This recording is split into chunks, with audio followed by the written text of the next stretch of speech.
Good afternoon, ladies and gentlemen. Schönen guten Nachmittag. Köszöntöm Önöket a nagykövetségen. Don't worry, I won't speak Hungarian, but it's always a temptation to switch to Hungarian because by that you can provoke the guests and maybe share with you some inspirations. But there are enough inspiration in this room. Professor Karikó, dear Katalin, warm welcome again. It's not the first time that you are honoring us here to share your views, your projects, your lessons, your plans with the next generation. Maybe for those who are not aware what a special place you are, because usually if you are in the building of an embassy, then you are on the territory of the respective state. But here it's twice true because 36 years ago, Hungary was the country which teared down the wall, and then the then Chancellor Kohl said that the ground under the Brandenburger Gate is partially Hungarian. And I know that you are basically participating also in the program of falling walls.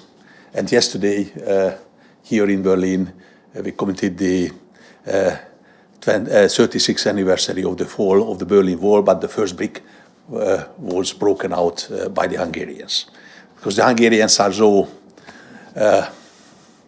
they don't like walls. And it's very nice that Professor Karikó will today discuss with the next generation, while you should know that she belongs to the young generation, but still there are youngers, at least due to the biography. And for that reason, it's very important that you have also this vision, how with this new generation you can meet challenges, because there are different curriculums, different lifelines. Somebody had at the beginning big successes and later on the difficulties. You had the different order or different sequencing, but this is a proof that it is worth to do so. Some days ago we had the 200th celebration anniversary of the foundation of the Hungarian Academy of Sciences, the Day of the Sciences in Hungary, and that's also a very good occasion to make this bridge between Berlin and Budapest. Sometimes Boston, Berlin, and Budapest. And in that sense, I wish you a very interesting afternoon. Afterwards, enjoy our hospitality. But first, you will for sure enjoy all the presentations which you will listen today. Thank you very much for coming. All the best.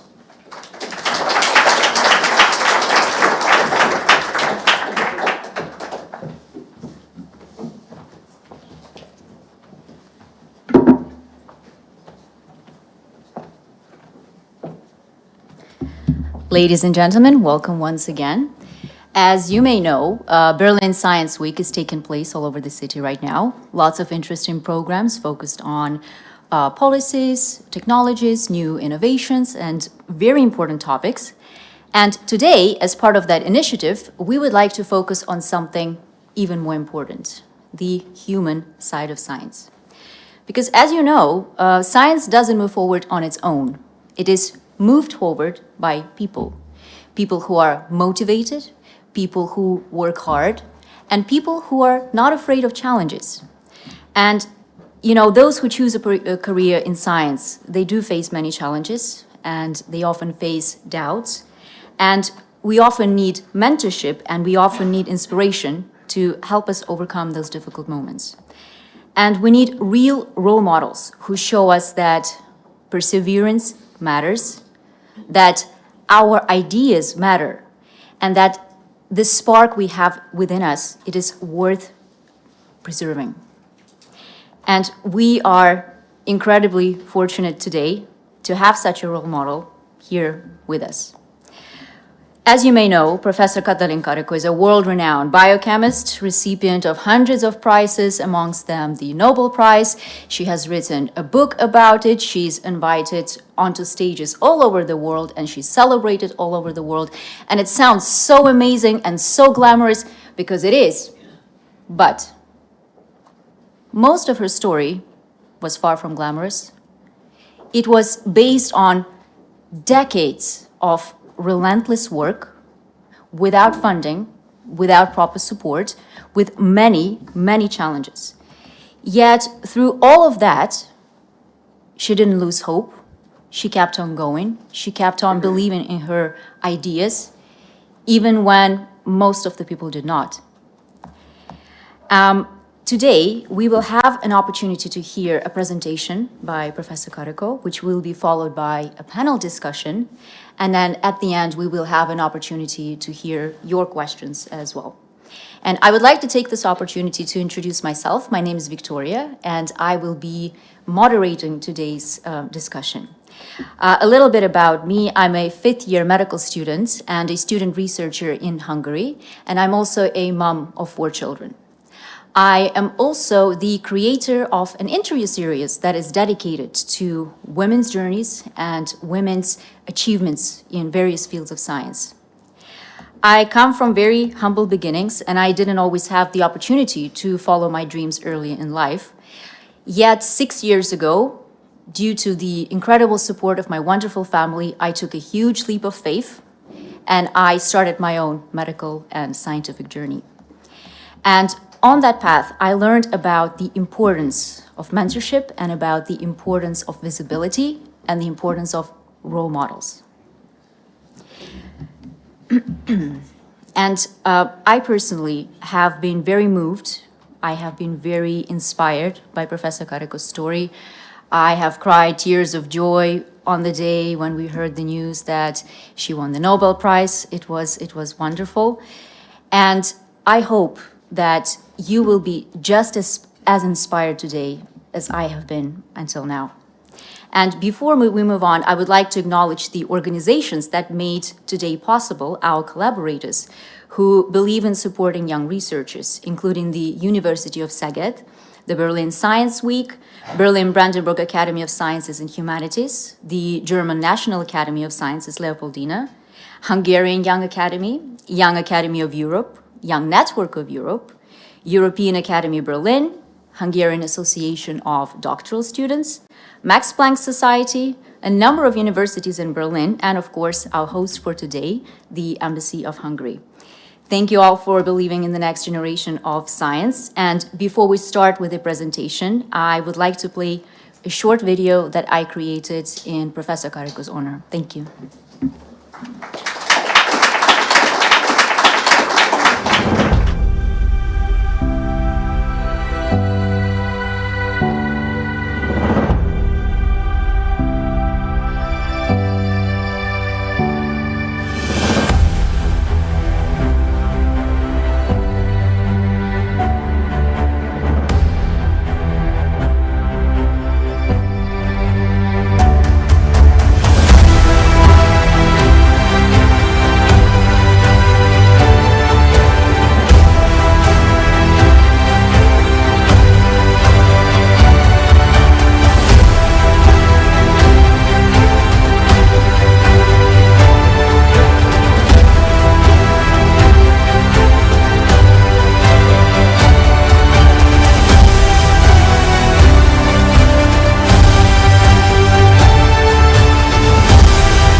Thank you, Victoria. It was very nice. We met several years ago, and I'm amazed that you are raising 4 children. Oh, my God. And going to medical school, that's something very challenging, could be. So today I will talk about actually my journey, and I grew up Kisújszállás, a small agricultural town, and my parents had only elementary school education, and my father was butcher, my mother was bookkeeper, and I learned from them that hard work part of life and how to make sausage. And with my older sister and my mother, father, you know, we lived in one room in this adobe house. And there was no running water and no refrigerator, no television, no distraction there. And so it was, the question is that how somebody from this simple life is getting here in the podium, you know. And that's what I am talking about. So nobody paid attention that I exist. Up until exactly 5 years ago, November 10, 2020, the Boston Globe had an article and discussed, you know, now that November 9 was announced that, you know, the vaccine was effective, and November 10, this article came out and discussed the companies, Moderna, BioNTech, Pfizer, the scientists behind, and it was described, you know, that what was my life. And other outlet took this article, and they discussed, you know, this is my time life of my career, you know. Things are ups and downs and ups, but mostly down, down, down, but I couldn't make it well on this graph. So I lost my job several times, and I tried to bounce back because I will tell you why I could do that and how you can do as well. So I grew up as a, you know, as a little girl who liked to check out things, you know, watching the chicken coming out from the eggs, and it was, you know, the wonder was there because I like fried eggs also, but, you know, if three weeks, you know, was the egg under the hen, that, you know, it was a chicken, and where it is coming from, and everything was so magic, and I tried to understand it. And first I participated in different competition and in geography, chemistry, but I was most successful in biology. And by when I was 14 years old, I was third best in Hungary, you know.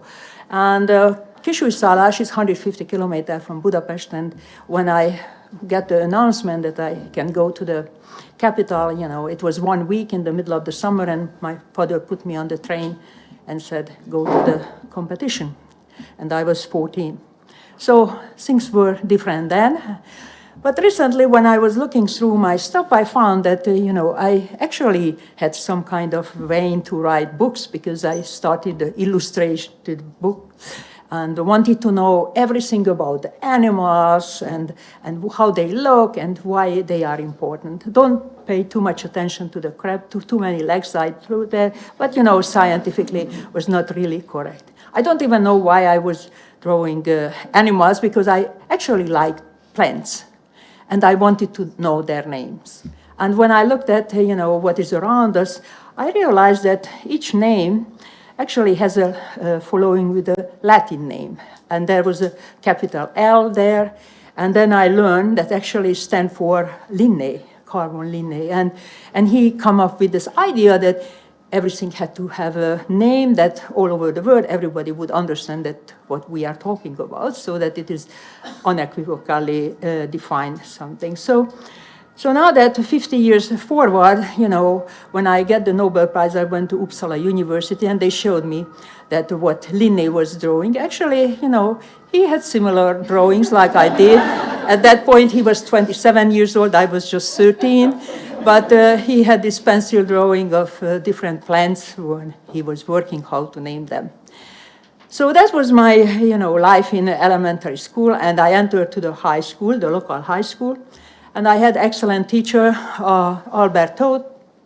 He knew so much that, you know, I wanted to know as much as he does, and then when he told that I can be a scientist, I knew that he knows things, and so I believed, and I decided that I will be a scientist. I haven't seen one in this small agricultural town, nobody was scientist.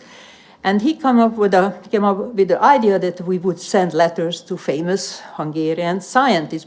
Okay, anyway, we couldn't speak English because in school we couldn't learn. So we could send in Hungarian. And what was important for me that we sent a letter to János Seje, who was in the 1930s coined the word stress. Prior to that, it was only in physics. He demonstrated that the stress can kill you. And he also showed that you need stress, but it has to be positive stress. The anticipation, excitement, and so that you have to practice and learn how to change the negative stress to positive one. And I have to say, we mentioned about book. If I don't read this book at age 16, I would not sit here. I wouldn't have the Nobel Prize in my pocket, definitely, because, you have to learn that how to handle stress. And because stress is coming that we always want somebody else to do something, your wife, your superiors, and your children, and nobody is doing what you want. And that's the stress is coming. And this philosophy, what he was put forward is about, the Stoic philosophy. You focus on what you can do. You cannot change other people that what they should do. And so that it calms you down immediately because, you don't have to worry about anything else, just what you can change. And he also mentioned that you shouldn't complain, blame others, because then you have to do nothing. It is other people's fault. So stop doing that and, just find out that what you can do.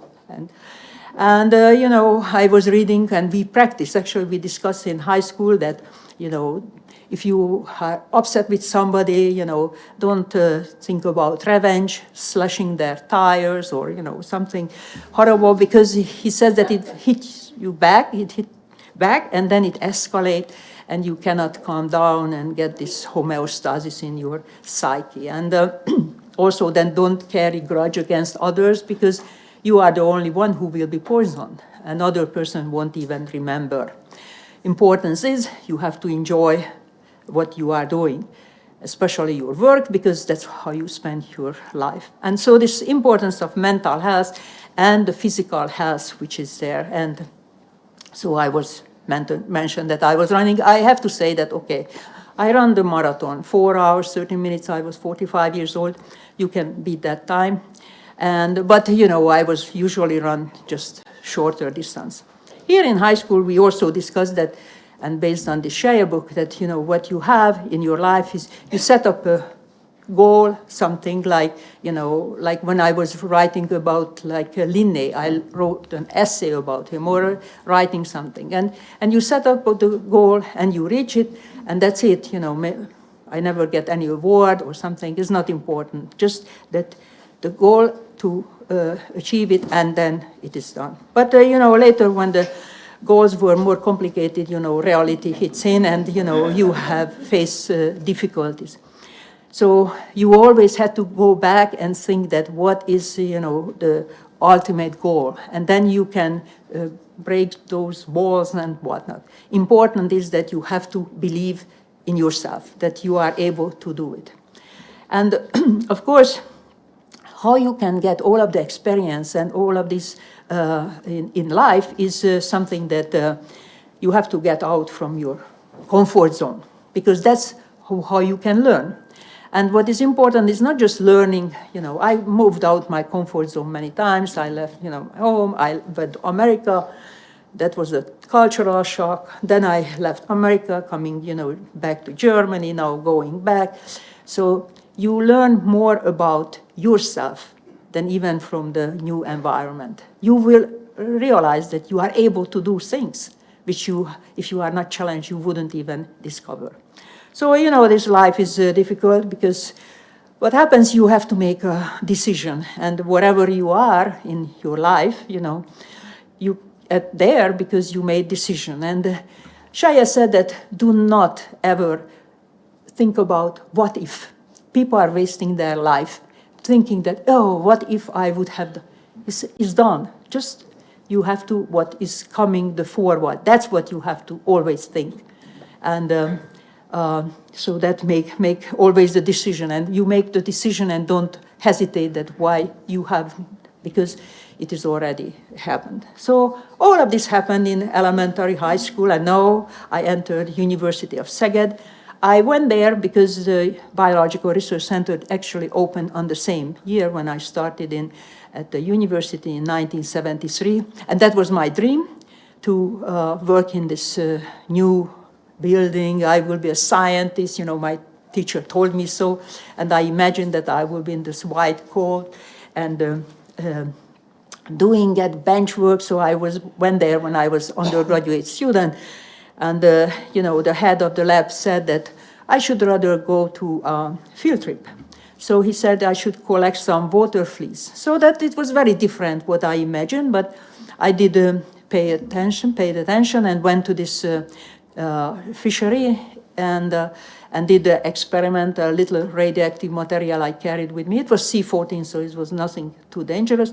And then this experiment, and that was my first publication. And so when I went back to the lab in the fall, that happened that two scientists were there who come up with, they get this idea that we will deliver nucleic acid with the liposome.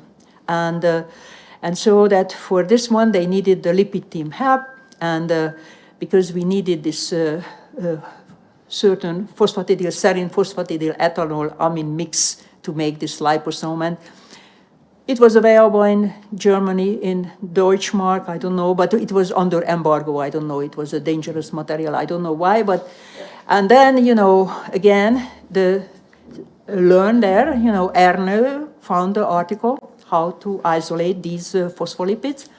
He had to just go to the slaughterhouse and bring some co-brain, and we spent a week, opened the windows, and then extracted with ethanol ether and all of these organic solvent. Finally, we get this reaction. So we learn that if you want to do something, you find a way. If you don't, then you find excuses. So what happened that I was working in this lab, and this is mine. And one day, the head of the RNA lab, Jenő Thomas, came, and he asked me that whether I want to do a PhD in his lab and with RNA. So you see that I am not a visionary person who imagined that after liposome coming, doing RNA work. It was just discovered that this 2', 5' short RNA molecule has antiviral effect. So I started to work there in the RNA lab to do my PhD with János Ludwig, who is now working in Bonn. And of course, how we started, and already our supervisor went for sabbatical to the United States. So two graduate students worked together, and we published our work. Shreya says that, you cannot go more than 6 months without somebody encouraging you or motivate you. So I work also later also in life, by myself. And my husband told me that he can make this equipment, and so I can tap my shoulder because nobody is around. Anyway, so I work in this RNA laboratory, and we run out of funding. And so what happened is that we were 1984. We were still in the Hungary. I married 45 years. We just celebrated in October with my husband, and our daughter was just day before yesterday was 43 years old. So here is just 2 years old. We had to pack and then go to America. So here we are, 85. We are already here in Philadelphia. We are smiling, but I have to say maybe I was the only scientist never wanted to go there. I was very happy in Hungary, but the only job I could get, I tried to apply in Europe, but I was not eligible from behind the Iron Curtain to get any kind of financial support. So that I don't know whether you are dreaming about go to America. Just nod a little bit that I can see you, yeah. But, when I went there, it was 1985. For me, the most interesting thing an important thing was that I could go to listen lectures. There were no internet. You see, I made this special, so I hope that no mistake in it, but 92, the gene bank, PubMed, 1996. I went there, 85. There were no PubMed, there were no YouTube, 2005. So that, if you want to learn something, what is going on the science world, you had to go to the lecture. And I remember we drove to New Jersey because we could listen a lecture about HIV. And otherwise, you don't get the information that what happened. And Bob Gallo was talking about, what they found. And you would see that the room was, because the people just could learn from such a live presentation. So for me, that was important. Maybe today, I don't know, maybe other reason, what learning or just get out your comfort zone and go somewhere hostile environment. That's also good. So what happened, I ended up in Philadelphia, and I worked there. And also working with this small RNA molecule, we tried to make antiviral compound because the major problem was actually HIV. And, this is a very early day when I cleaned up lab because it was very messy. And that was when every equipment I moved, it was cockroaches were underneath. So I had to clean RNA lab. And that was, I realized in the US, everything is bigger. The cockroaches is bigger, that big. In Hungary, we just have the tiny one. And so I was working there, and eventually we couldn't make this 2'5' molecule to be antiviral, so we made this mismatched double-stranded RNA, and we treated 10 HIV-infected patients in 1986. So that, I worked with RNA, with short RNA, we did longer RNA, we did this double-stranded RNA.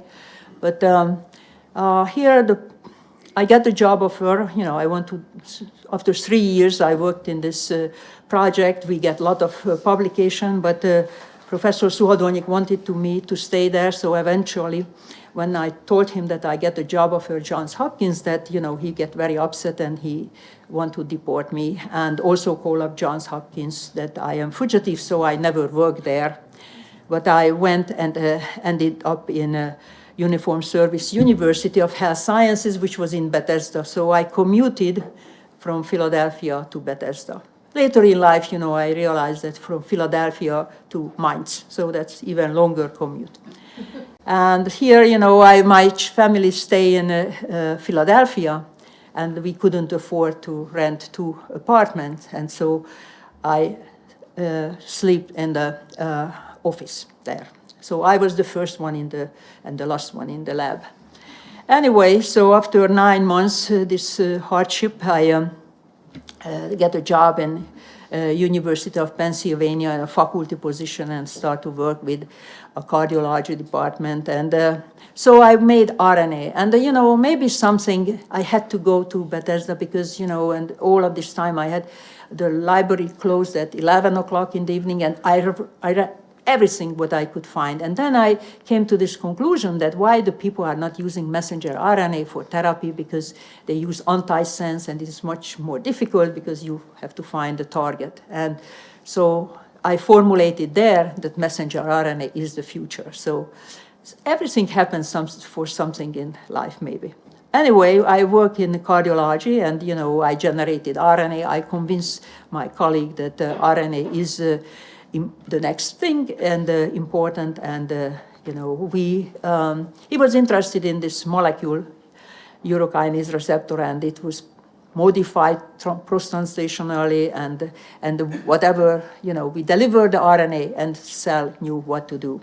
But Elliot left, and then meantime I was also demoted from the faculty position, and then I got a job at neurosurgery, where I worked 24 years. And this, if you have never seen a research lab in the lower left corner, you can see this is how it, this is a neat, nice lab. That was mine. And I worked by myself because, I couldn't get grant. You can see that funding was low, no lab coat. Only after I was a photo shoot, when I get the awards, then I get the new lab coat, or the only lab coat. And so that I was working there and tried to get funding, probably if you are scientists, you also try that. And what happened is that it seems, they say today, the smart one, that according to this Harvard Business Review, what is happening that in the insiders, where everything, the money, power, and influence, privilege there, they are getting the funding, and similar ideas they are working. And if something like the messenger RNA was something that nobody was interested, I was there and I had the freedom and nothing but is inside, the respect or something. But they said that I had to have a connection to those who had, or at least one person. And that was first Elliot Barnett and then later David Langer, who had the influence. And so I get a little salary. That's why I could survive. Because if you don't get money, you cannot survive. But if you cannot convince the grant agency, but at least one colleague who has the money, then you can survive and proceed. So why is happening, a researcher is there, we are doing research, we get result and we publish it because we want to share the important things with colleagues. And then we write a grant because we formulate an idea and we want to test out something. And usually people get money. I didn't get that in the circle. I go back to do more research because no money. But those who get the money, they get bigger team, they had students and so on. And now that they are publishing because the student had to graduate, get the PhD. So then they are publishing when nothing to say. And they also publish because that's what they count. And then they referencing. And then somehow, the promotion, the advancing the career is getting in the attention and not, scientific knowledge and increasing it. So how we would say that, the goal of the research should be to understand nature. And that was the 19th century. Scientists were trying to understand nature, but today scientists want to publish in nature. And so, David is left everything. I met Drew Weissman, who was interested in vaccine development, and together we discovered that modifying the RNA in uridine in the RNA that makes it non-inflammatory, it highly translate and so on. So that with this discovery, what we did, like in US usually, submit, get a patent on it, establish a company. I am telling here this is very important because in Europe, 83%, 2 years ago at least the data is, 83% of the patent is not used. So it is just, the discovery is not developed because you are not making company and try to pursue and further and explore that how useful the idea could be. So it seems, that we did an experiment here with Drew Weissman and everything was good. My daughter got 2 gold medals. She got the second one in the Olympics in London and one in Beijing for the US women 8. And everything was good. And then I lost my job at University of Pennsylvania. They forced me to retire and my stuff was on the hallway. So you know that it could happen to you. You think that you never be fired, but it could happen, the young one and even the not so young one. And you have to realize that, fighting it or feeling sorry for yourself is no time for that when you are losing your job. You have to focus on what next. All of your energy had to, because that's what you can change. The other things is already somebody made a decision over you. So at that point, I could stay at home. We had a home, but I felt that I have more to give. And so I came to Germany and started to work with Özlem and Ugur. And that building was not ready. We were just a handful of people on the campus in Mainz. And today is 6,700 employees. And so that we were doing a lot of optimization and other things with the RNA and, on much bigger scale. And you are probably remember that, how the COVID vaccine was developed. January 12, we learned the sequence information. Actually, it was earlier there and the gene bank. But, when Yang Zhang put there, nobody paid attention. So even he had to ask Ed Holmes, Australian scientist, to put on Twitter to see people, the data is there. So that everything, even the Twitter was important to the message, get out the message. And by January 12, we learned the sequence information, and in March already Moderna started injecting the volunteers. And so the information was sufficient. If this pandemic happens 20 years before, then everybody needs a little package from Wuhan to start with a biological material.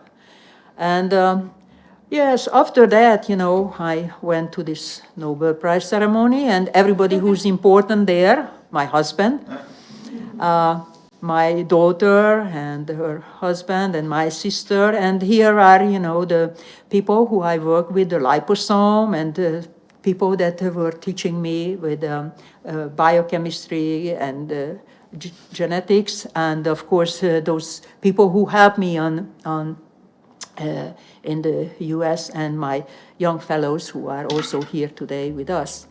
And usually when I get an award, I also thanks to those people who were, try to make my life difficult, because they made me work harder, more resilient. I did not invite those to this. That only those, and then, my daughter again outshined me because she was the best dressed in the party. But that's good. And so what left for me, that I have to inspire next generation. I didn't write this book, others did. With Drew Weissman, we are working very hard here, and those are in different languages.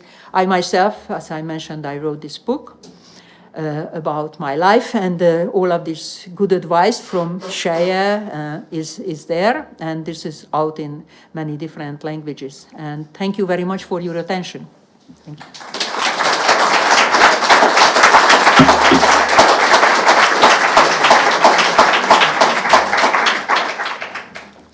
I would like to start by introducing our panelists.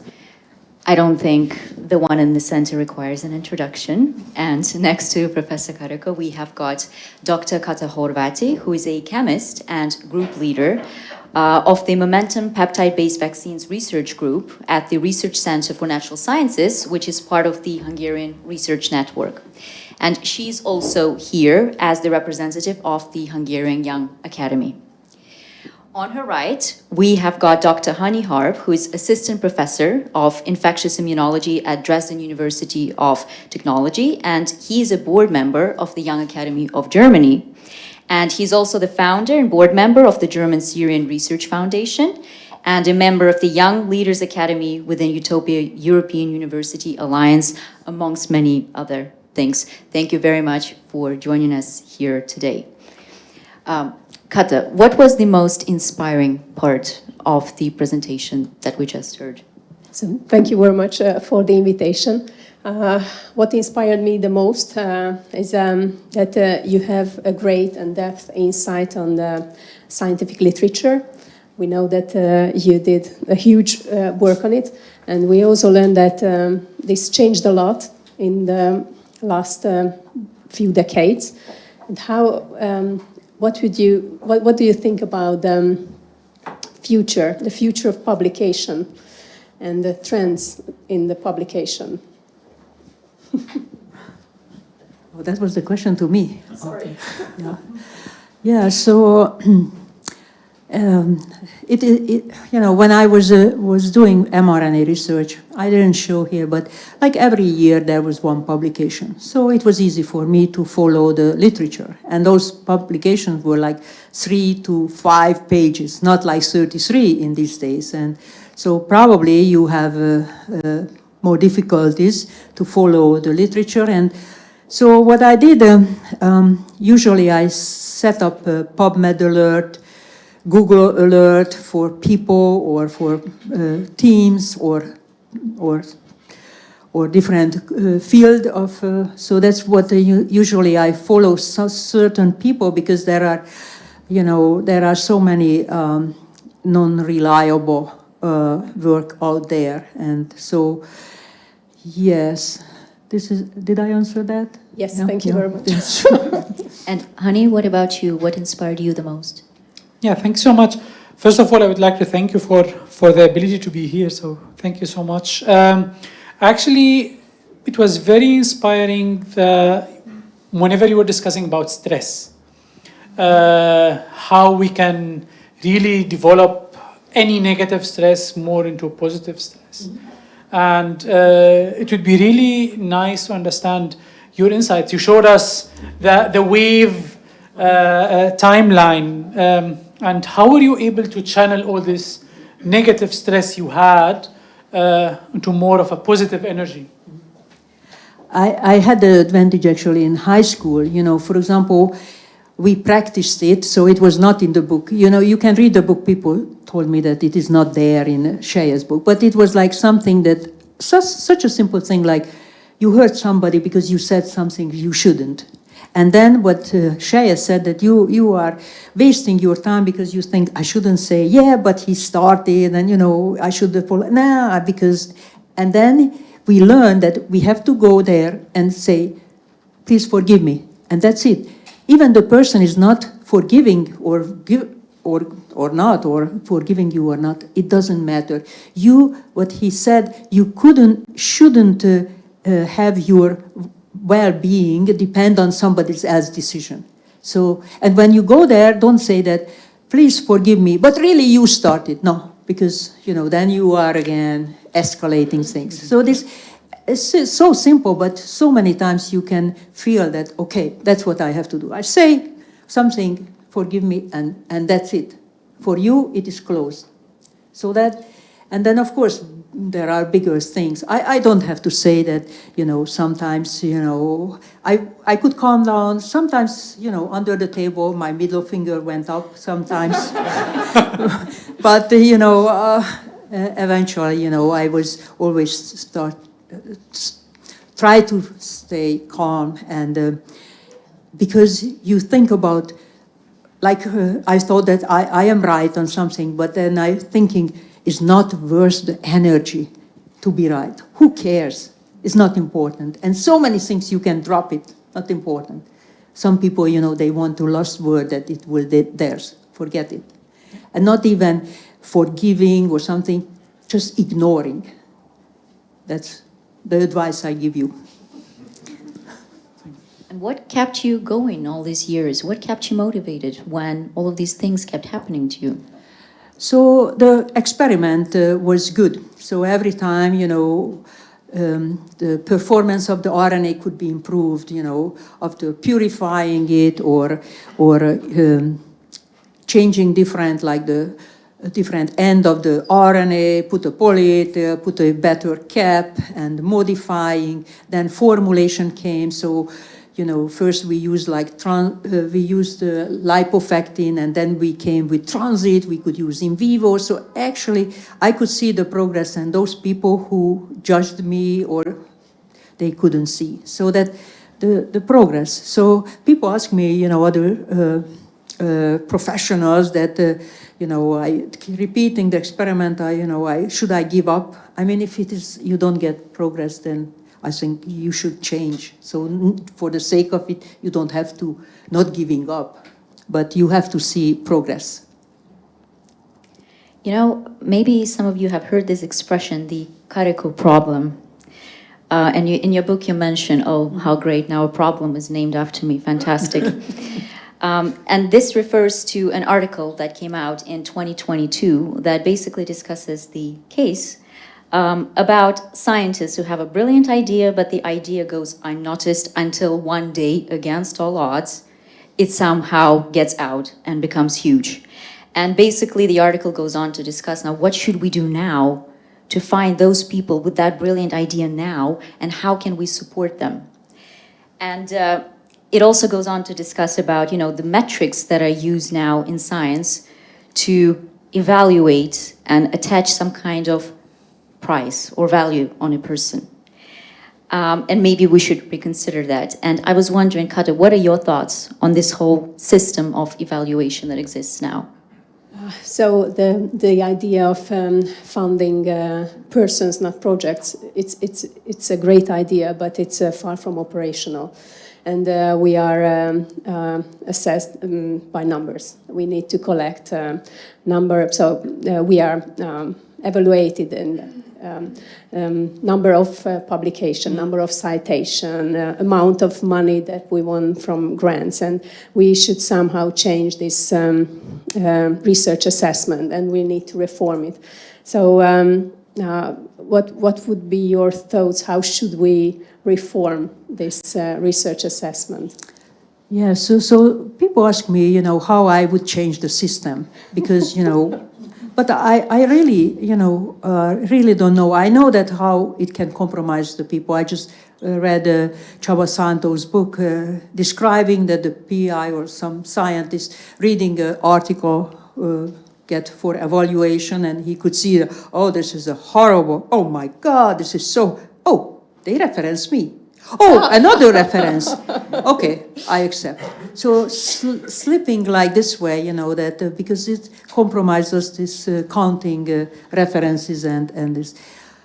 What I said every time, I could just see that the person can be changed. You can change yourself, but not the system. I don't know what should be measured, because it was the measure, the references and the publication, but you know, now that's the goal, and you, or not you, but other people, you know, who are not here, ordering in a paper mill articles, or leaving out some data here and there to get some good publication. And so I don't know that how you can spot it or what you can do, but you can change. Yeah, you should be honest and make the data reproducible, and every time behave in a way that you can look at the mirror and you are proud of that who you are. That's what can be the person, us. That's wonderful advice. The whole be proud of the person that you are part. I couldn't agree more. And you know, just thinking back on your story, in '85 you packed up your whole family, your young child, your husband, and you moved all the way across to the other side of the world and started a whole new life.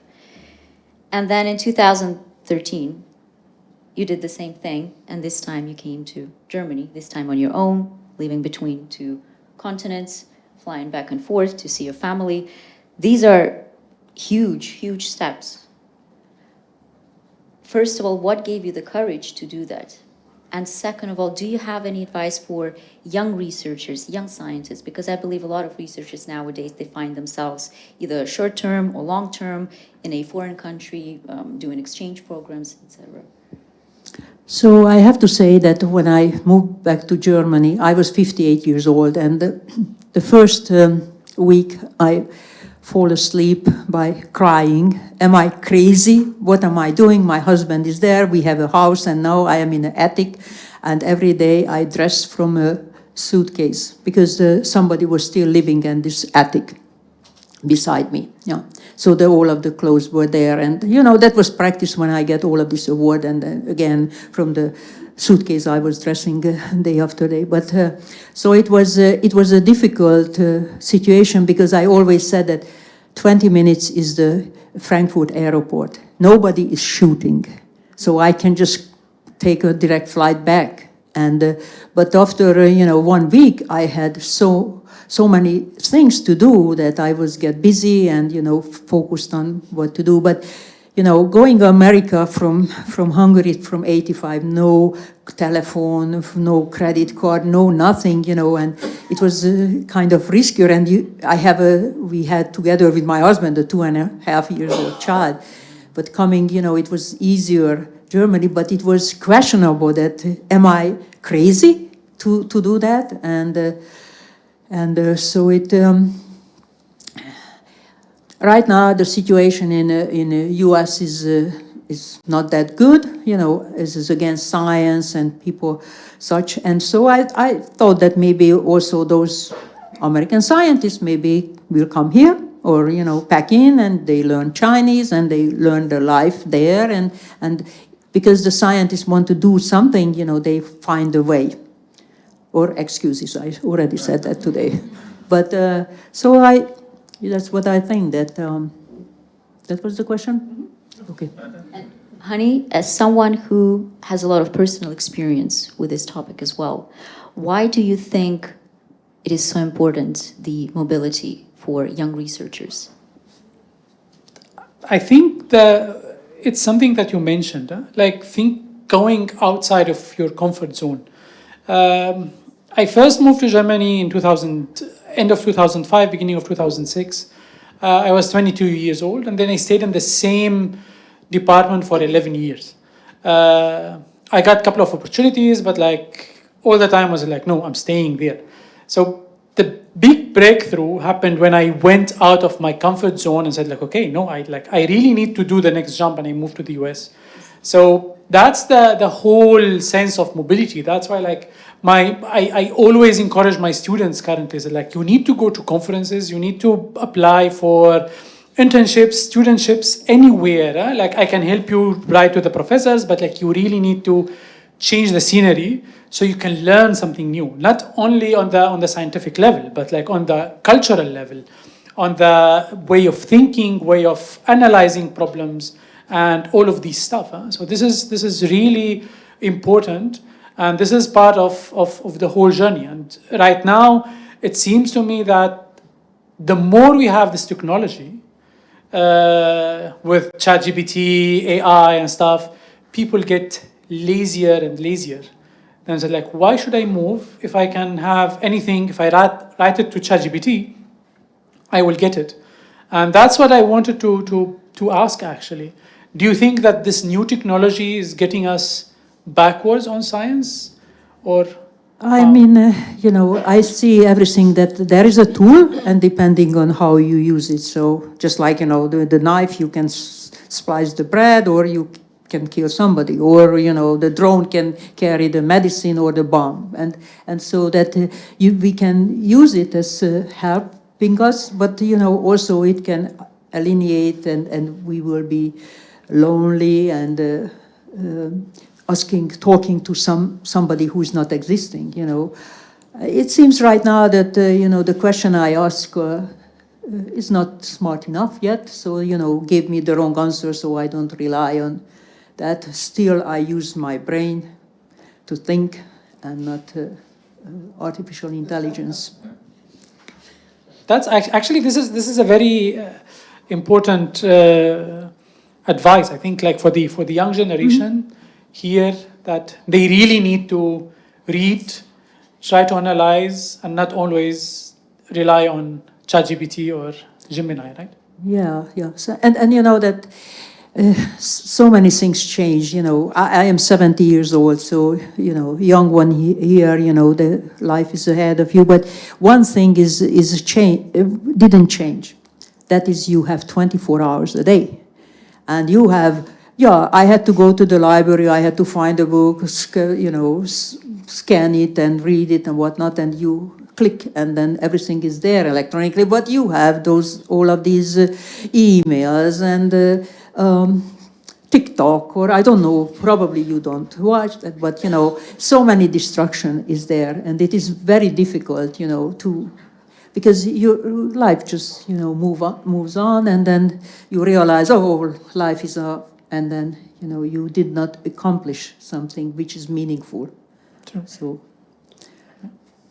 may I add just one sentence to the mobility question, because the Hungarian Junge Akademie was always very active in putting together surveys and questionnaires to explore the situation and the opinion of young researchers. And we also had data on mobility, how it affects scientific career. And if we see the trends, it's absolutely obvious that if we have the number of months spent abroad conducting research, and if we see the scientific performance, number of publications, grants amount, whatever, it's absolutely clear. So it's really affecting the performance.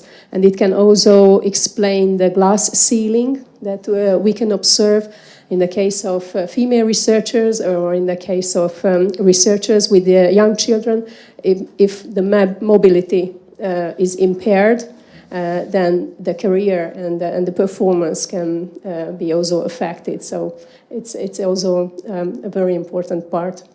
And somebody's like, I moved to the United States, I realized that I became so more tolerant. So, in Hungary, that kind of person I was, and when I went back, I could see myself in other people's because they remain there. But if you go abroad, you start to understand other things, and tolerant will be.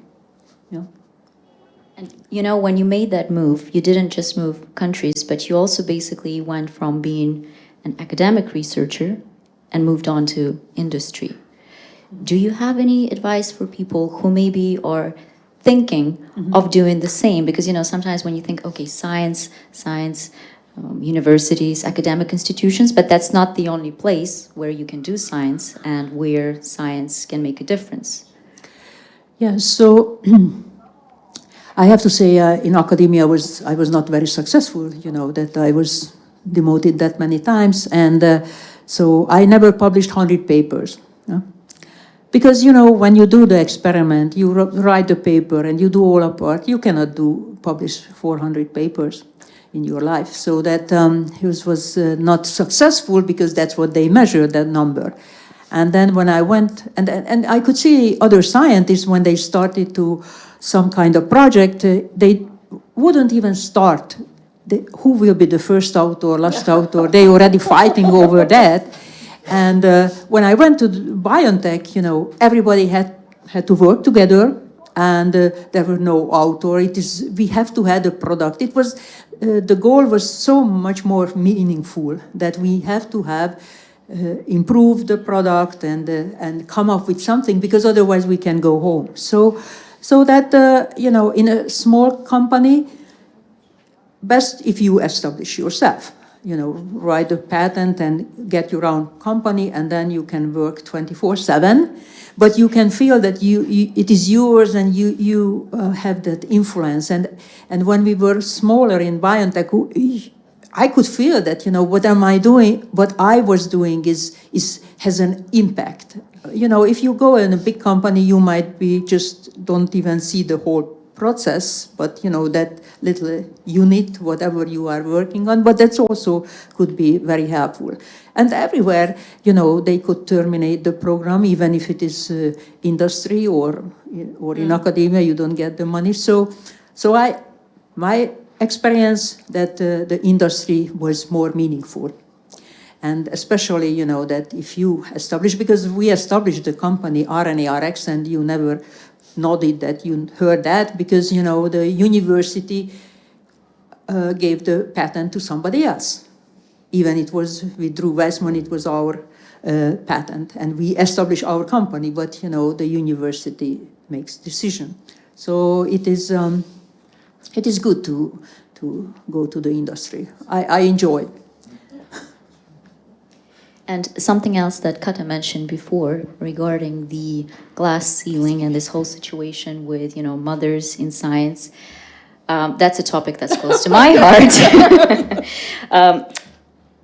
Professor Karikó, what would you say as a mother yourself, as a woman in science, what is your biggest piece of advice for young girls and young women who maybe are either dreaming of a career in science or are already in it, and they're encountering certain challenges that are very specific to mothers and women in science?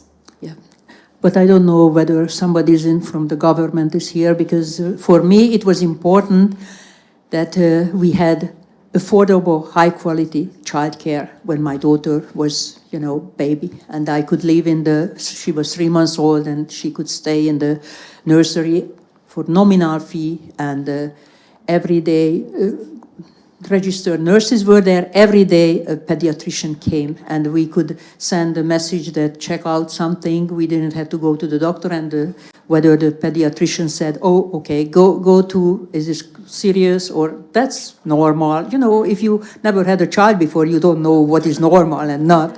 And so it was very, very important, and in many countries, maybe it's not here in Germany, but other countries, that is very expensive and not, you know, anxious to be all day long, you know, that you left with an old lady like your child and you don't know what's going on. But, you know, my advice, if you don't have a husband yet, for the young one, I can say, make sure that beside, you know, okay, it can be handsome, the husband, but make sure that, you know, can see that you have a dream and will support. And if you have a child, then the father is just as much responsible. So make sure that you select a guy such. And if guys are here, please be such. And for you have a child, and you know, don't overdote, because you know you want the child to learn how to stand up, how to fail, and all of these things. And if you arrange everything, you know, in the university, they will be accepted, and all of these things, because that's what the parents try to be so protective, but it harms the child, because it will not be so proud that I worked for it, I made it, I did it. So. And anyway, don't try to be perfect mother, wife, whatever role you have, because you have no time for that. And so, you know, that there were many times my daughter was like a softball or basketball game or something, you know, I was not there, and some other parents took her home, or, you know, it takes a village, and everybody contributed. And so it is... you help out. I also helped out, rarely, but, you know, with other kids, so that, you know, together with maybe parents, grandparents could help, make sure that everybody helps. And of course, the child. I have to say, we lived in a good neighborhood in the US, and my daughter was elementary school, and she said that, you know, they had to write what they are doing at the weekend, and said, Mom, I was the only one who vacuuming.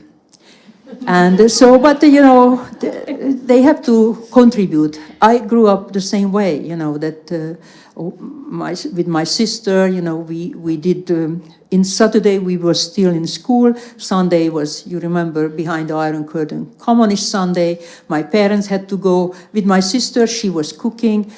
Because 3 years younger, so I am 3 years younger, so I was always the lower job. So I made the fire, peeled the potato, or when we play school, you know, she was the teacher, I was the pupils, or when we play, you know, store, you know, selling something, I was the customer, and she was selling. So that, yeah. That's it. Don't overdo it. You know, you don't have time for that. And believe me, how my daughter turned out, 5 times world champion, 2 times Olympic champion. You know, she wanted. She could see that my husband and I am working hard, and you know, and she wanted to also achieve something. You know, so that it is better to show the example, because you can sit and watch TV and say, you know, do your homework. And I know that people, last time I was talking, the young one in Frankfurt, and they said that it was not nice that I left my daughter, you know, and not with her. But, you know, when I was there, I was with her. And many parents may be at home, and they're watching, you know, the telephone, and the child is watching TV, you know. They are together, but they are not really. Yeah. And, you know, we mentioned this question of mothers in science a lot. Hani, do you have a perspective of a father in science? Does that come with any special challenges? Actually, yes. I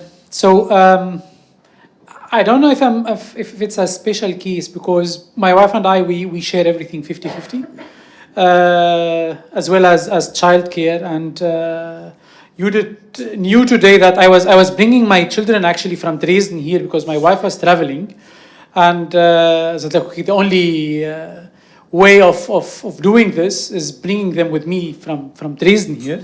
Thankfully, the neighbor was kind enough. She said, like, no, I will watch them. Like, you don't need to take them like traveling between cities and states. But when I was in the US, that was the first thing I had. Like, I went to my boss. I was in Boston, Harvard Medical School. I went in and said, like, okay, I'm working from, I don't care, I'll start 4 a.m. But like at 4:45, I'm out, I'm picking up my daughter from daycare. I don't care if like hell is loose, or like experiments or mice are running around the lab. I really don't care. 4:45, I'm leaving. You have other people, but I'm ready to come at 4. Huh? 4 a.m., I'm starting my experiments, and I did that for 4 years. Starting at 4 a.m., at 4:45 p.m., I was always outside of the lab, because family comes first. End of 2020, we moved back to Germany because of family. We decided, okay, Trump, USA, we were mid of the pandemic.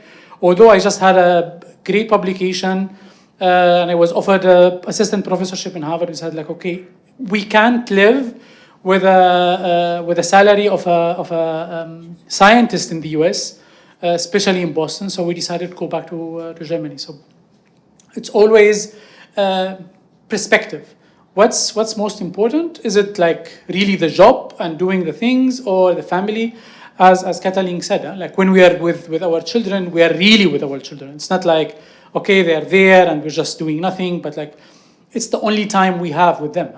Otherwise, we are stuck in the lab. So. With my daughter, actually, what happened that she was when multiplication, you know, we study, and she read it, and then of course she couldn't remember. She didn't know how to memorize, and so when we sit in the car, I pick her up in school, and you know, I start to say that 24, and then she had to say, you know, 3 times 8 or something, and 2 times 12. And so that's what, you know, even though we practice something, and once it happened, you know, I pick her up and we just driving, and she said, "Mom, ask," you know. So it was a game, and everything you can make it that it is fun, not too much work. Yeah, so make it fun. You know, I had another question for you, something that you mention in your book, but you rarely ever talk about. In 2016, when you were here, Germany, you were diagnosed with cancer, and you underwent surgeries. You had paralysis of your face for some time, and you were here far away from your family all that time. Did you still have to go to work during that time? How did you manage that whole period? Yeah, so you know that when I get this removed, the parotid gland had a tumor in it. My first operation, we had to, so my sister came, the second, my daughter came, so she was here when I was in the operation room.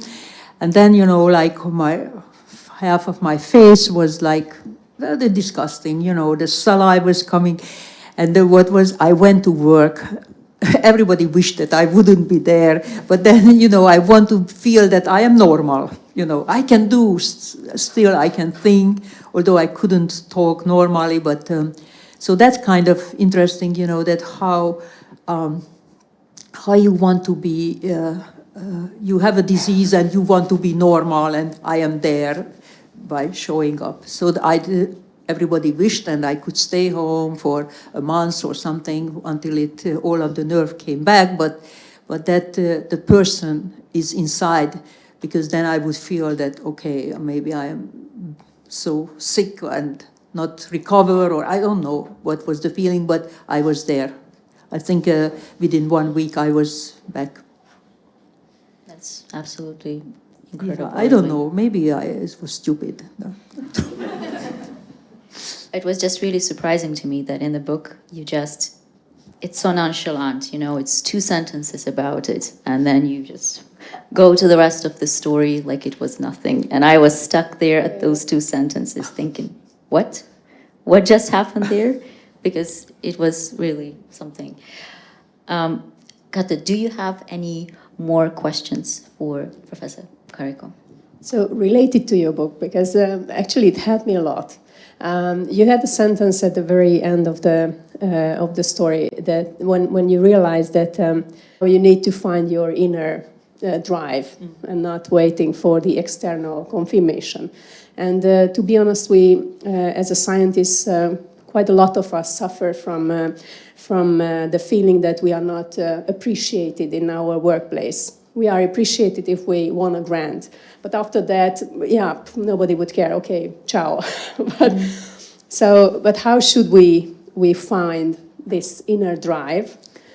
Yeah, that would be the. Yeah. So you know that I meditated on this question. Let's say there is a child who's the fastest in the class, and when they have physical education, he's the number 1. And now, the teacher said, okay, there is a competition, and go, and then you know, in the city or something, and all of a sudden, you know, they are running and he's the last one.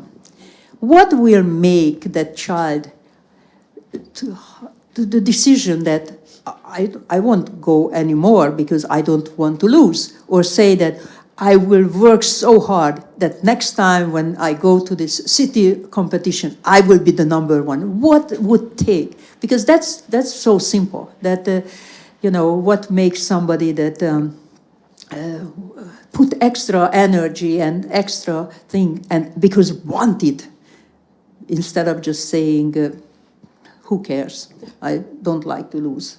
So that's what, you know, the question. That I don't know the gene, we have to still clone it, you know. And to learn how to turn on. And Hani, do you have any more questions for Professor Karikó?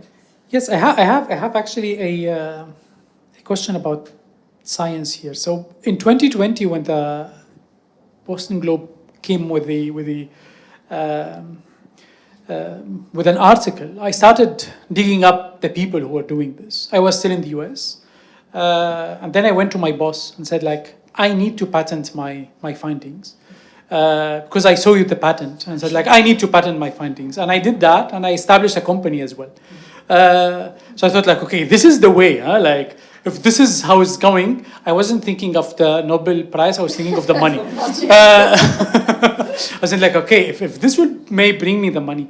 So when we moved back here and I started working here, I'm sensing that, however, you said like 82% of all these patents go to waste.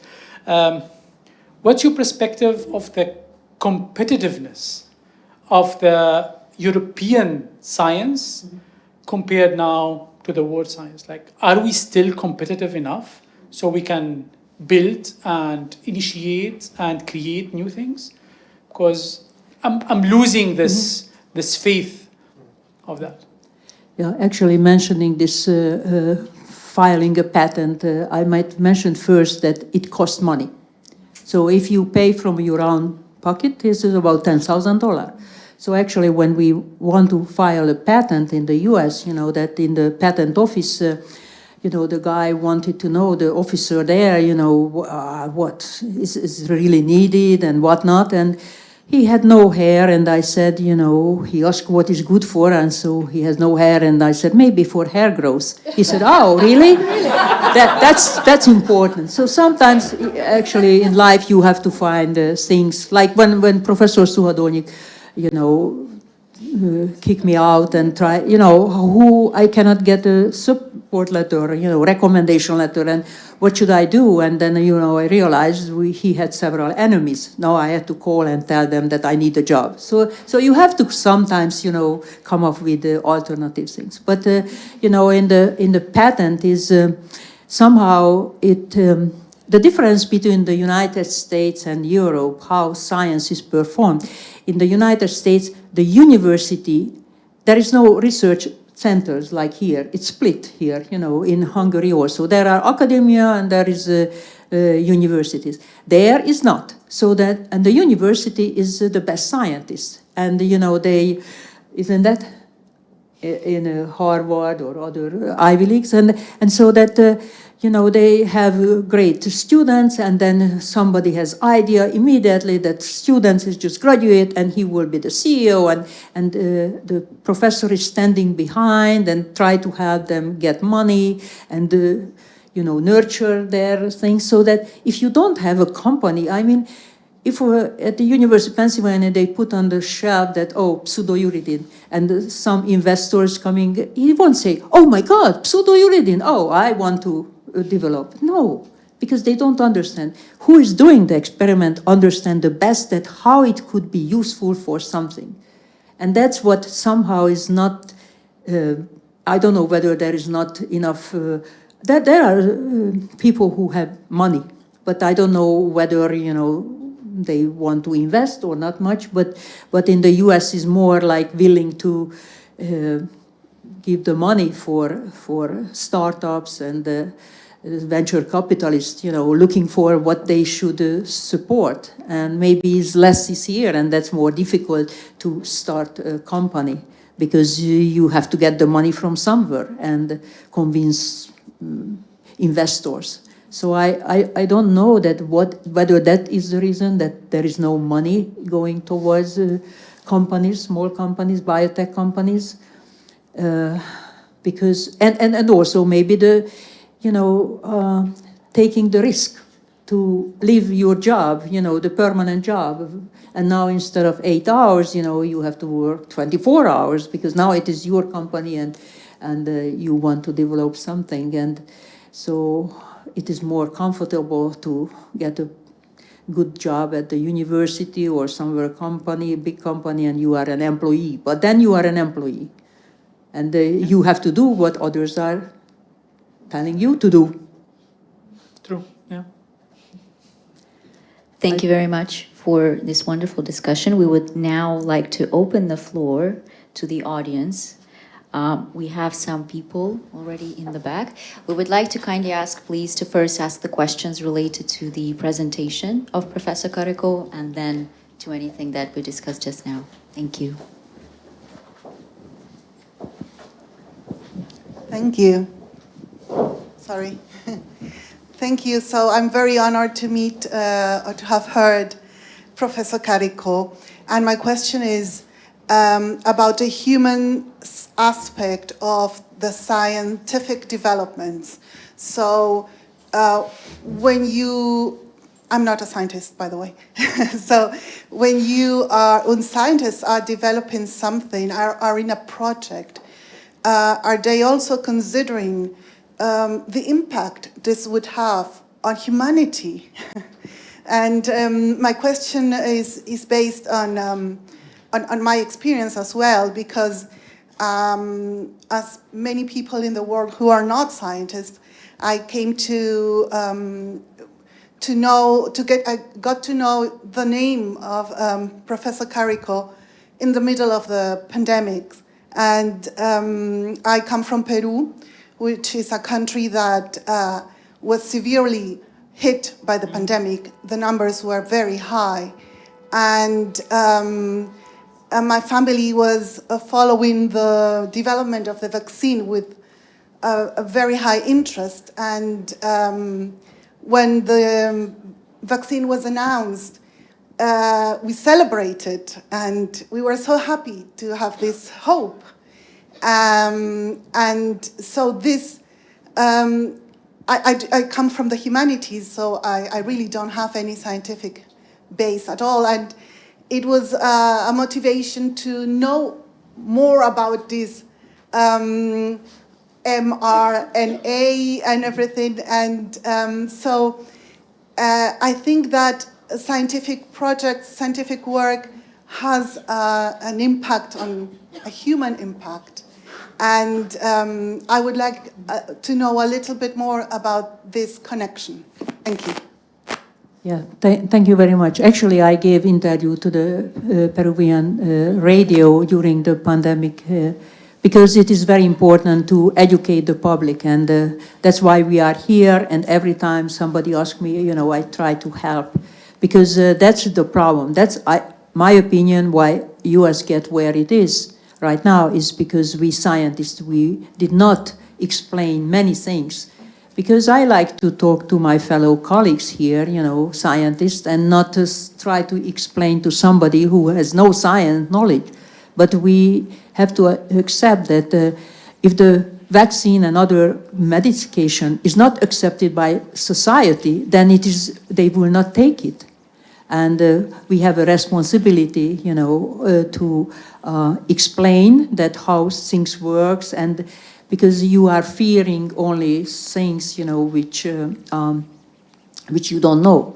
And, it's very nice that you don't have the science background. You are here today, you said words, mRNA and other things that you try to learn, and we have to help you and others. And when I was working, actually, you asked humanity, day one, the professor who was in the RNA lab, he came from the industry, and so I always wanted to do something which is helping somebody. And I always thought about disease. that treats somebody, who would, relieve the pain. And so in cardiology also, I try to make some helpful product with this urokinase receptor, and later I want to develop a product for stroke treatment. And this, how we work, scientists, is that we do observation, we read articles, and we form something that we understand something about a phenomenon or disease or something, and then we create a hypothesis that probably things are this way or that way. And to prove it, we design and perform experiments, and then, confirm or turn that hypothesis over. And so that's how we, and I don't know that if somebody works in a very specific molecular field might not see that how it could be benefit the society and from the discovery, but you have to believe that every knowledge is, there is a next scientist is coming and will take the next level, and then with a better understanding, we will have some medicine. Like, there is another things in the medicine is like a Cas9, an enzyme, which they discover in the bacteria. They discover some kind of interesting phenomenon. And then, the scientists are thinking, and then they discover what it is. They describe and come up the idea that, oh, maybe we can use for altering the genes for somebody who has disease. And so this is how the scientists are very nice and good people. Just the industry, makes it Frankenstein films and other things, so not a good light we are shown. But, I think that scientists are thinking about to making good things and relieve pain and help others. Yeah, you can comment. Yeah, I totally agree. Like, whatever you said, like, we're all, whenever we see the scientists in the movies, they're like, we don't have these labs, or like, we're not that crazy. It's our work actually is to build something, but I agree with you. We really need to, us as scientists, we need to go out from our comfort zone and go into more of science communication, and to communicate our science to the public so we can educate everyone why we're doing this. I'm from Dresden, and we have one of the highest levels of people not getting vaccinated because of the misinformation that was distributed in 2020 and 2021. And this is something we really need to work on. And I think this is as well something that people who understand communication need to help us to communicate this outside our comfort zone and reach it to people. Do we have any further questions? Yes, thank you. I'm also not from science, but I'm a co-founder of a school in Budapest. So my question is related to education. From your story, we learned that your approach to life and how you face struggles and hardship and stress and all these kind of things were at least as important to your success as your scientific experience and knowledge. Still, if we look around what's going on in the education systems around the world, I don't really see that kind of thing in the curriculum, what I mentioned first. So what do you think, why is that? And maybe the second part is that maybe using your fame and connections now in Hungary, maybe could you help introduce this kind of approach to the education system? Thank you very much. Yeah. This is a very difficult question. I have to say that every week at least 2 proposals I got from different people, different field, because they think I get a Nobel Prize. Now I know everything. No, I don't. I don't know how to educate. What should be the emphasis? But it is on Friday. I have to give a lecture on the educational gathering in Hungary, and that was the hardest for me. I'm still preparing that presentation, because I don't know. I try to see that what other famous people were saying, you know, because what we know today, that's who is 20 years old or 18, what was 16 years old today, you know, what they will do 20, 30 years later, how you educate them for something that you have no clue what they will need.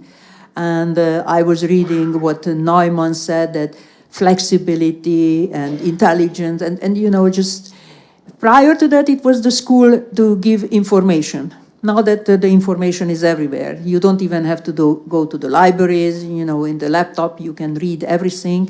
And so the information is not really, so what you should teach, what should be important. And so it is, I don't know. I don't know how, that's adapting. Okay, when I was in school, I also didn't learn how to use the computer, many things, and somehow, you know, when things is coming, you learn and adopt, and as a scientist, like in the laboratory, when I mastered the technique and some new technique came, I didn't care that I can make the best sequencing gel. I already moved on, the new one, because it's faster or better.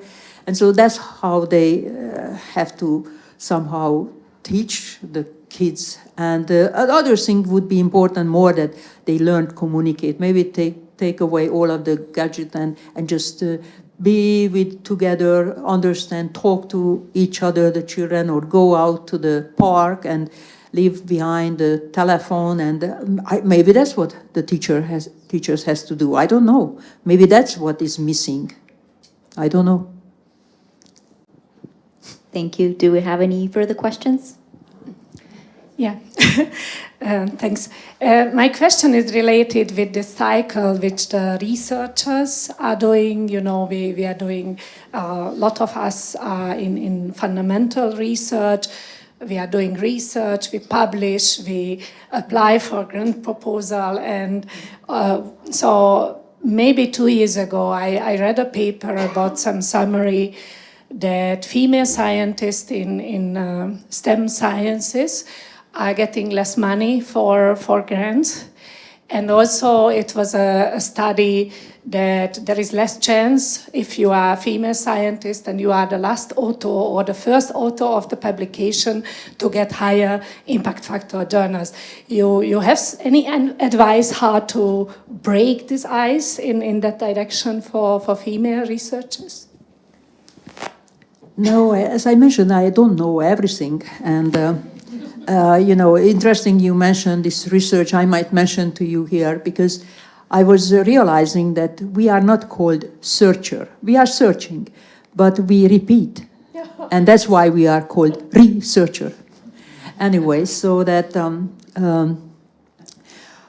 I don't know that, you know, how to change. I have to say that I did not experience, you know, that because I am a woman, maybe, you know, I have a disadvantage in the team, because whoever helped me were guys, and whoever demoted me and who was the nastiest was another woman.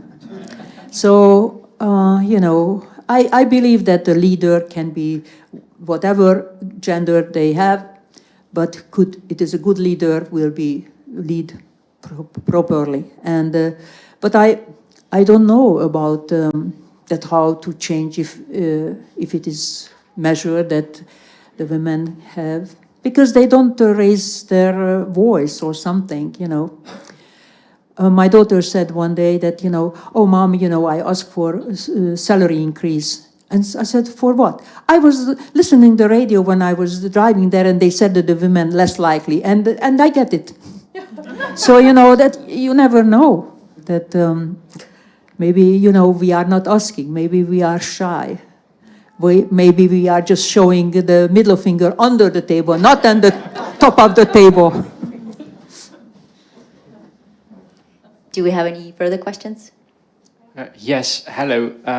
I would like to refer to, everybody just turned, I would like to refer to one of your fellow panelists' take on startups and innovation. I'm coming from both from engineering and from business. And I think what made you a cultural icon, besides your approach, very humane and humble approach on success as a composition of tolerance and resilience and perseverance, was your impact on millions of people, hundreds of millions of people, as a fruit of BioNTech's vaccine. And what I am also interested in professionally in what makes university research and fundamental research from technology readiness level 1 to 9 and makes it an industry, makes it an industry standard, and how it creates business. And what I see, especially in the case of researchers, is their lack of ability to translate their findings into the world of business. And the current literature says that you have to compose multidisciplinary teams to overcome that barrier, which was not mentioned by you. So one of my questions is regarding that. What do you think is a good way to make this transition of laboratory to real world? Is it the composition of interdisciplinary groups? And the other one is how to introduce business professionals and scientists together, because according to my personal experience, many times researchers are shy, and it is very difficult to break the ice as a business professional, especially, even in the cases when you just purely have to help them pro bono with their research. So that is my question. Thank you very much. I can start. So about the interdisciplinary teams, I think this is extremely important. So whenever we at that time, we started the company in the US, as you said, I'm a researcher, I have no idea about business. I took a couple of courses, but beside seed funding, Series A, B, C, whatever, I had absolutely no idea. So we had someone from business that comes and transform that science into a business model that can be sold to bigger companies or can be attract more investors. So this is for sure. And I think this is something that we lack everywhere, that we as scientists, we lack the tools how to transform our findings to a product, to a, as you said, to a final product that can be put on a shelf and can be sold. But I think this is, in the US, it's a much more advanced, and they have the whole system where you have the venture capitals and all these private banks, and they're willing to do this. While here in Germany, I feel that we are, or even in the whole Europe maybe, we are much more conservative in willingness to take risks, while they're, as you said, Katalin, they're much more willing to take risks. They are willing to invest in startup companies, while here there's like, unless the startup company has like a 90% chance of success, we're not taking risk on that. And this is the difference. We also have a question here. Ja, ich spreche auf Deutsch. Please translate, yeah. I don't speak German, sorry. I can translate. Yeah, okay, thank you. Ja, Professor Karikó, bei dieser Corona-Impfung, Meinungen sind unterschiedlich. Ja. Einige sind zufrieden, dass dank dieses Impfung sie sind gesund geblieben, ja, ohne irgendwelche Beschwerden. Andere sind umgekehrt, sie haben schwierige Nebenwirkungen bekommen. Und deshalb auch in Amerika Robert Kennedy hat geplant oder macht jetzt Untersuchungen. Wie ist Ihre Meinung prinzipiell, wenn wir neue Pandemie haben?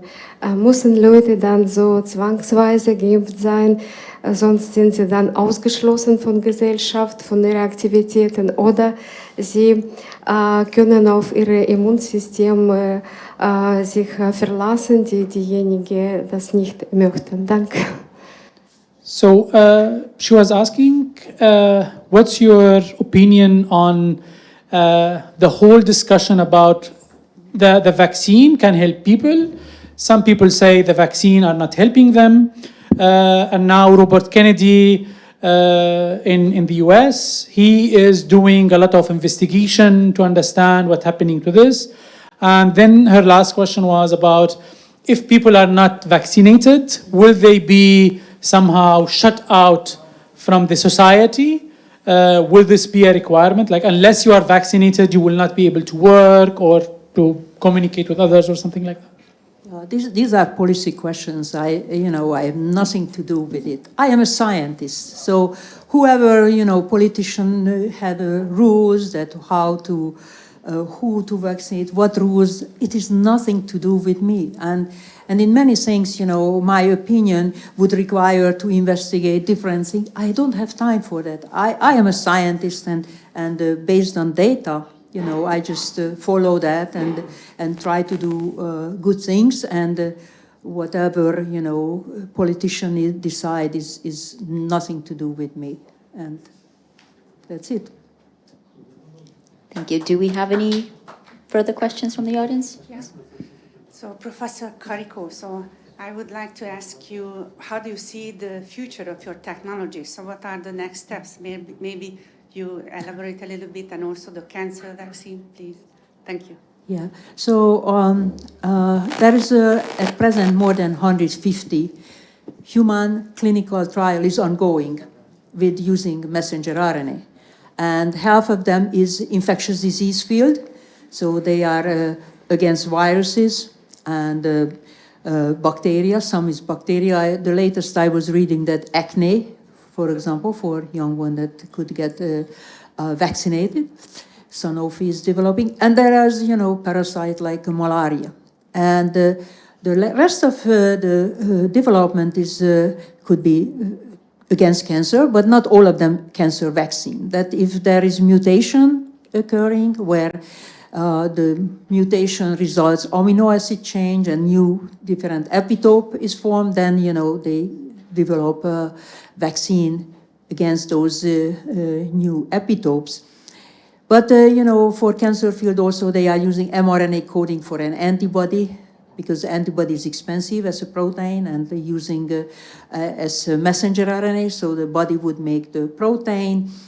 I was also in BioNTech, was part of the study when we developed mRNA that code for cytokines, and also went clinical trials, so it makes injecting to the tumor, like head and neck tumor or melanoma, and making the cold tumor hot, so the immune cells will run there and recognize and circulate and try to capture all of the circulating tumors. Beside that, there are rare diseases where they were using, and we are tomorrow or tonight, we start the messenger RNA therapy conference here, which we have already from 2013, and started in Tübingen, and then every year Boston and Berlin. And the main team is now using RNA against autoimmunity. So there, the main speaker, actually, he's not using the mRNA, is Györkös. And but scientists are coming that talk about how messenger RNA is used to treat autoimmune disease. Some messenger RNA-based generating CAR T cells, and those are already for myasthenia gravis is already phase 3, for lupus also in clinical trial.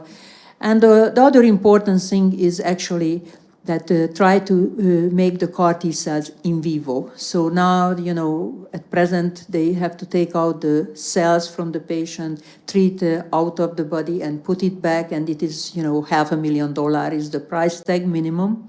And now that they try to put to the formulation, to the RNA is formulated and put molecules there, which whether it's a ligand or something, and reaching the T cells and generating in vivo in the patient the CAR T cells, and it would make, instead of $500,000, $20,000 or $50,000.